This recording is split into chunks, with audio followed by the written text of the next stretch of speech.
For the first time in the franchise history that spans 30 years, the Florida Panthers have hoisted Lord Stanley. The Panthers won the Stanley Cup final, taking Game 7 over the Edmonton Oilers 2-1. So let's look back and recap the final as well as look ahead to the NHL offseason. We're going to do that with a writer from the Hockey News who covers the Tampa Bay Lightning. You can also catch her on Sirius XM NHL Network Radio. Her name is Diandra Loux, and she joins me now. Diandra, how are you doing? Hello, I'm good. How are you? I'm doing good. I enjoyed a thrilling Game 7. I thought it was great. Did you enjoy it as well? I'm assuming you did. Yeah, no, it was a great game, and I knew it would be close. You know, any Game 7, you know, it's going to be a pretty tight game, but you know, the Panthers came out with a win. I thought the Oilers did the best that they could, so I'm sure we'll get more into that, though. Yeah, we will. The Oilers definitely fought until the end. And Diandra, the Florida Panthers, they just secured, as I mentioned, their first Stanley Cup title in franchise history. What do you think were the key factors that led to their success this season and postseason?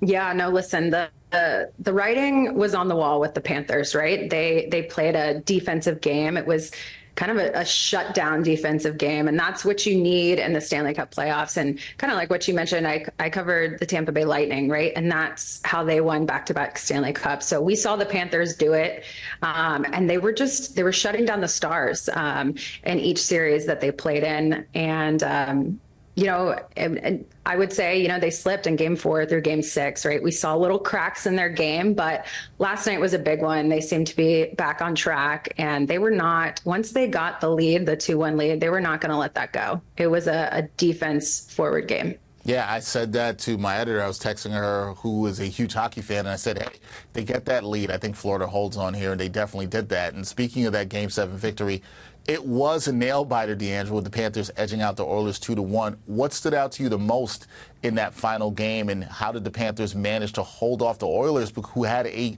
insane late-game push? They came with a flurry in the third period. How did they hold them off? Yeah, I mean, I kind of mentioned it earlier, but, you know, they're able to shut down the Stars. And one thing that the Panthers do really well is they hang out in front of the net. And in Games 4 through Game 6, we saw Edmonton, they were able to chip away at their game and kind of draw them away from the net and leave Bobrovsky, you know, on his own. And you got Connor McDavid right there with versus Bobrovsky. But last night, I mean, like I said, the Panthers were back on their game. And even though Edmonton really made a push in the third period, Connor McDavid didn't have a shot on goal. They were able to shut him down, and same with Draisaitl. And while he's an incredible player, he can't carry the team to a Stanley Cup championship. So the Panthers were able to, you know, weather the storm, and Bobrovsky was getting peppered there at the end. But one thing with the Stanley Cup is everything, there's a list of things that have to go right for you to win the Stanley Cup. And I noticed there in the third, even when Edmonton was really making that push, the puck was not going in the net. And at one point, Bobrovsky was out of position. Connor McDavid basically had an open net, and he just could not get the puck there. So, you know, things really do have to go your way. And, you know, once the Panthers took the lead, there was nothing that Edmonton could do. I really believe that the Panthers were going to let them, you know, get the puck in the back of the net. They were not going to let them even that one up. It too did not happen. And you talked about the Oilers, Connor McDavid in Edmonton. They almost pulled off a historic reverse sweep after falling behind 3-0 in the series. What went wrong for Edmonton in Game 7? You kind of hit upon it with their stars not being able to deliver, but what do you think are the key areas that they need to address in the offseason to come back stronger next season?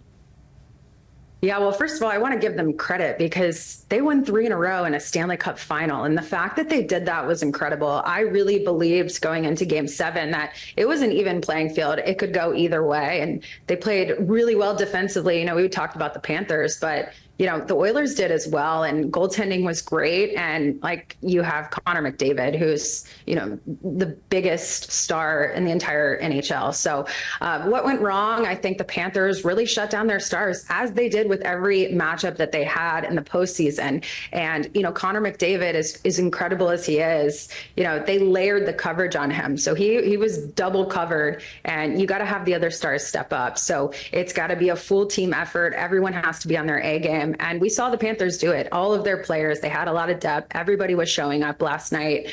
And so I think, the time will come for Connor McDavid to hoist the cup. And it just wasn't this year. They're probably going to take a lot of what they saw, a lot of what the Panthers did this season. And I think every team in the league is going to take what the Panthers did this season, and they'll make adjustments accordingly. Free agency is coming up in just a few days, and I think that we'll see some moves made in order to kind of fit that game, and I'm sure they'll go for a run next year. They will go for it next year for sure. Edmonton trying to get back to the Cup final and win it all like the Panthers did this year. And you just mentioned the NHL offseason. As we head into that, what are some of the major storylines that you're going to keep an eye on, particularly in terms of player trades and free agency? Yeah, no, like I said, I cover the Tampa Bay Lightning, and I think one storyline that the entire league is paying attention to right now is the Lightning captain, Steven Stamkos. He was the first overall pick in the draft in 2008. So he spent 16 years with the organization. He's known to be one of the best captains in the league. And, if he doesn't get signed in the next few days, he's set to become an unrestricted free agent, which would be honestly catastrophic for that team. I watched every player come out and advocate for him to be re-signed. And, that hasn't come through yet. So maybe now that the Stanley Cup final is over, we'll see a lot of teams making moves. And I would think Stamkos will be first on the list. That's a top priority for the Lightning. But like I said, they have only got a few days, and then he would become an unrestricted free agent. I think the league would line up to sign Steven Stamkos. Yeah, I think they would. It's hard to see him in another uniform, though. That would be shocking to see, especially for the Lightning fans. Last thing for me, Diandra, when you look ahead to the 2024-2025 season, who do you see? I know that we still have free agency to go through, but who do you see as the early favorites to hoist the Stanley Cup, and why? And then I'll also ask this. Do you think the Panthers, they have a strong chance of repeating their success that we saw this season?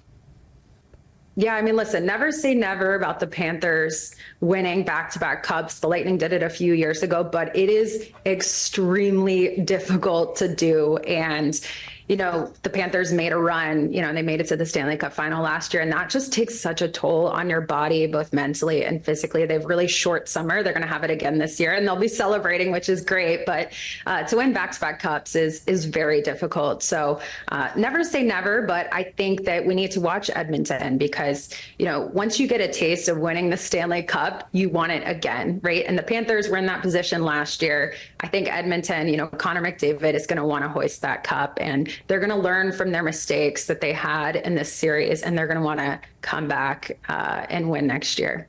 Yeah, they're going to want to do that. They're going to be very hungry. We'll see how it all plays out. Should be a very interesting NHL offseason after we just saw a fantastic Stanley Cup final with the Florida Panthers hoisting Lord Stanley. That is Diandra Loux from the Hockey News. She covers the Tampa Bay Lightning. Also catch her on Sirius XM NHL Network Radio. Diandra, pleasure to connect with you and do this. We'll have to talk some more hockey down the road for sure. Yeah, let's do it. Thanks so much for having me. Anytime.